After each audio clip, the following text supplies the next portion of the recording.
so early in my career, we got to make a movie like Raya. And then at the same time, I was working on Summertime, which is the exact opposite of what Raya is, like a tiny, tiny independent movie put together by my friends and I. So it's been a real fun journey, and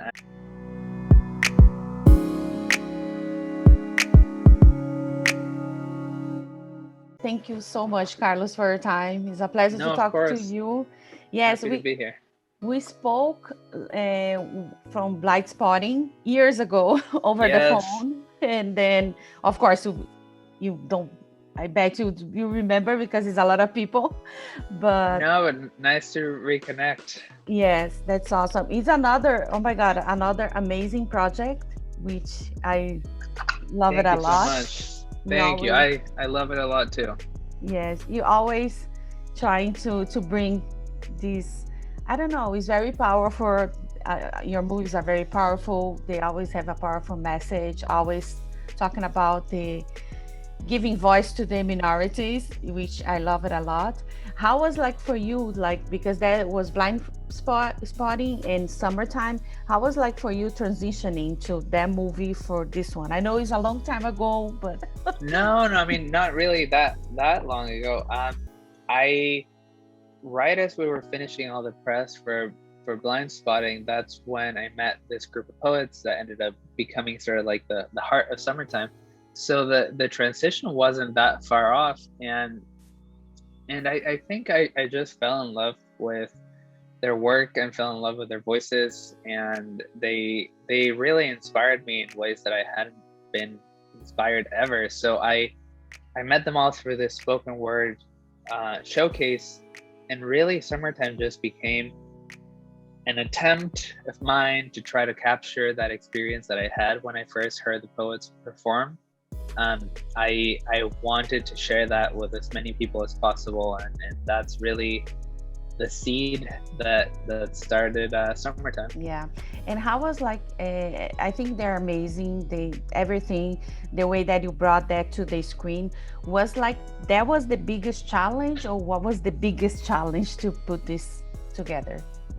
I think this movie is just the movie was just a really big challenge altogether, because we wrote it with 27 poets who had never written a movie before, who had never acted in a movie before. And if that weren't enough, we gave ourselves only the summer to put it together, because a lot of them were graduating from high school, and at the end of the summer they were going to go all over the country to school, or they were going to start jobs, or they were moving. So the only time that we were going to be able to do this with this group of people would be over the summer. And I met them in April, so that gave us May, June, July, and August to develop, to write, to prepare, and to shoot the movie. So in 4 months we did it all, and obviously it was chaotic, but we were hoping that we would be able to find something that was really magical and really unique in doing it this way. And I think we did. You know, the movie is feels alive, and it's like rough around the edges, but it's also, you know, I consider it to be magical, and it's really because of the poets and how we did it together. No, it's magical. It's very powerful. I think I have my two favorite poems. Like is one from Marquisha and the one from Yeah, Raul, which was yeah, very powerful, especially hers. And he Raul's too. It talks about time, and then I think it's amazing, and like bringing Kelly Marie Tran to bring her on board to the project. How was like the collaboration with her? Kelly and I were, so in between now and Blindspotting, I got to make a Disney movie called Raya and the Last Dragon. Kelly is the lead actor in it, and we became really close over the last year and a half while we worked on Raya. Um, and just as we were finishing, we were having this dinner conversation about the projects that she was going to do next, the projects that I was going to do next, the kinds of stories that we want to support, and we realized that we were very aligned in the types of stories that inspired us. So I showed her Summertime. We had already finished the movie, and I think she fell in love with it in the same way that I did when I first met the poets. And she came on as our executive producer, and for the last 4 or 5 months, she's been helping us bring this movie out to the world and try to get the poets introduced to as many people as possible. I think she's amazing, and I also love Raya and the Last Dragon. It's one of my favorites this year so far, and I think it's great. And this is something that I like a lot about you, because you can go to direct a music video, and then you can do Blindspotting, and then do Summertime, but also you can do animation with a big studio. How is like process like going through these, you know, different styles? I don't know, we can be styles of directing. I think it's been very unexpected, very surprising. I've loved animation for a long time, but I didn't think that, you know, my so early in my career, we got to make a movie like Raya. And then at the same time, I was working on Summertime, which is the exact opposite of what Raya is, like a tiny independent movie put together by my friends and I.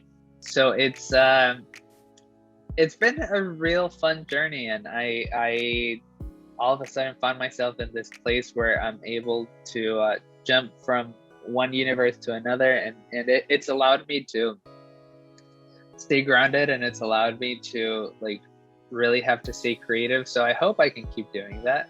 I will try. I hope so too. I think what they have in common is the message, because all of them have powerful messages, and in which ways, you know.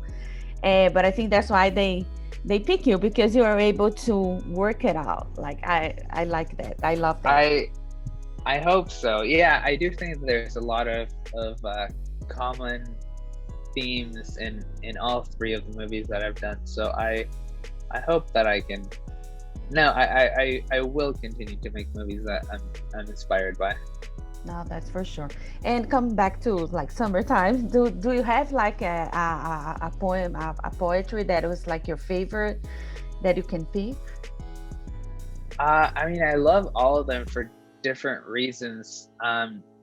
I think the last poem is also my favorite one, only because I feel like that really captures the spirit of the movie, the spirit of togetherness, the spirit of strangers intersecting with each other and growing from that connection. And I think that the poem and that moment of all of them being together, looking at the city, really captures that experience of you know, how a community can be really good for all the people in it. So I'll say that one. Yeah, that's beautiful. And also the movie is like a love letter to Los Angeles, which is, I'm not from here, so I also embrace the city as on my own right now. So yeah, I think it's great. Me neither. I have been living in LA now for the majority of my life, but I wasn't born here. I wasn't raised here. I was, I think, how old was I? I think I was almost 20 when I moved here. So it's become my home away from home, but also I owe so much to the city, and it's seen me become an adult, and I really didn't feel like I understood the city well until I did Summertime. So I have the poets and the movie to thank for that. My new relationship with LA. I think we can find out these minority groups, like these communities all over the world, or even especially here in the US, in different cities. Do you think we can see like a wintertime in another city with that? Listen, I would love that. I had such a blast putting this movie together, and I feel like there's so much more coming from the poets. So whether it's like following them a little bit later or trying to explore a similar model in a different city, we would need to find a community and a filmmaker that I feel like is connected to that city. But it would be a dream. I feel like the movie really is all about empowering voices and giving a stage to young artists. So there's a lot of that, and going on all over the world. So that would be a dream. Yeah. Yeah. Did you learn anything about yourself making this film? Yeah, I mean, so many things. I think just I really respect and really admire the poets and the way that they put their work together, the sense of responsibility that they have with their art, and how aware they are of the importance of their voices. So I feel like seeing them be so thoughtful and so deliberate with everything they do really inspired me to do the same. And I definitely feel like I'll be a changed artist before summertime and after summertime. That's amazing. Also, I want to ask you, like, any new projects that you can talk about coming up? I mean, right now I'm still working at Disney. I'm working on another animated movie, but I'm also, trying to keep projects like Summertime alive, just because I feel like that's where my roots are in indie live action filmmaking. So I hope that I get to exist in both worlds. Yeah, that's amazing. And for us to wrap it up, do you have like an advice to give to young boys, girls, to big guys too, like us, and to pursue a career? Doesn't need to be in this business, can be any career. I mean, I feel like what the poets do so well and what I've learned so much is to like just really focus on the things that you're passionate about and things that inspire you and the things that make you feel sort of like unique, and really just doing everything within your power to feed that fire and to make that voice heard. And that's really what the poets do every day, and that's what I've been trying to do ever since I met them. So I would say that. That's amazing. Carlos, I just want to thank you so much for your time. It's a pleasure to talk to you once more, and always a lot of success, and keep bringing these new, like these powerful movies projects to us, because I really enjoy watching. Much. Thank you so much. No, Muchas gracias. Muchas gracias. Igualmente. Muito obrigada. Ciao. Bye. If you like this video, don't forget to comment, to like, and subscribe to our channel right here.